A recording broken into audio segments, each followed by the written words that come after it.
ఇప్పటి వరకు కూటమి పరిపాలన ఎలా జరిగింది అంటే?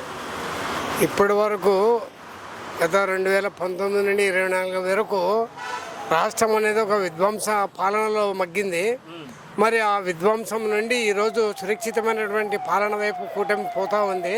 అన్ని వ్యవస్థలను చక్కబరుచుకొని నిధులు సమీకరించుకొని గత ప్రభుత్వం చేసిన అప్పులను కట్టుకుంటూ సంక్షేమ పథకాలను సాగిస్తూ అభివృద్ధి వైపు పోతూ ఇటు సంక్షేమాలు అటు అభివృద్ధి రెండు కూడా సైమల్టేనియస్గా తీసుకొని పోతూ ఈరోజు ప్రజలకు సుపరిపాలన అందిస్తూ కూటమి ప్రభుత్వం ప్రజలకు అందుబాటులో చేరువలో ఉండి అన్నీ తానై కష్టాలను నష్టాలను భరిస్తూ ఎన్ని ఆటంకాలు ఇబ్బందులు ఎదురైనా కూడా డబ్బును సమీకరించుకొని కరెక్ట్ సమయానికి ప్రజలకు కావాల్సినటువంటి అన్ని సౌకర్యాలను అందుబాటులోకి తెచ్చి ఈరోజు కూటమి ప్రభుత్వం ప్రజలను ఆదుకుంటూ ఉంది. ఎన్నికలప్పుడు చెప్పిన సూపర్ 6 హామీలు ఏవైతే ఉన్నాయో వాటిని అధికారంలోకి వచ్చాక నెరవేర్చారంటే కూటమి ప్రభుత్వం అయ్యేయండి.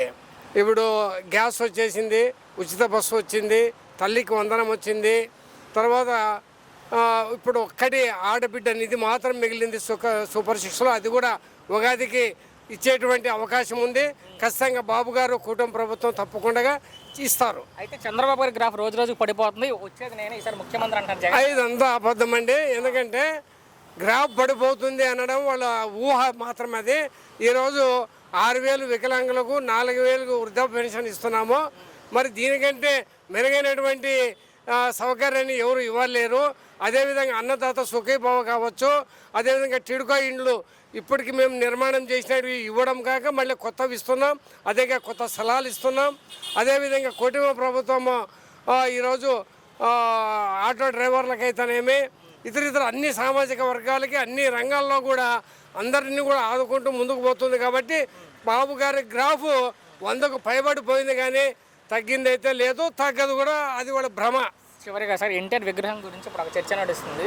దాని గురించి విమర్శలు చేసే వాళ్ళకి మీరు ఏం చెప్తారు? ఆ ఎన్టీఆర్ విగ్రహం అనేది నీరుకొండ పైన పెడితే అది ఒక టూరిజం అవుతుందండి. ఏటా దాని మీద ఆదాయం వస్తుంది. ఈరోజు హైదరాబాద్లో ఎన్టీఆర్ ఘాట్ మీరు చూడండి, సంవత్సరానికి 70-80 కోట్ల ఇన్కమ్ వస్తుంది. మరి అటువంటిది 130 అడుగుల విగ్రహం పెడితే టూరిజంగా డెవలప్ అయ్యి ప్రభుత్వానికి ఆదాయం కూడా వస్తుంది. ఈ విషయాన్ని గ్రహించాలా.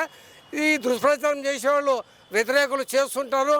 కొందరు ఎన్టీఆర్ అంటే కానీ కూటమి ప్రభుత్వానికి గిట్టని వాళ్ళు చేసే ప్రచారమే తప్ప ఇందులో వాస్తవం లేదు. ఇది మంచి ప్రయత్నం.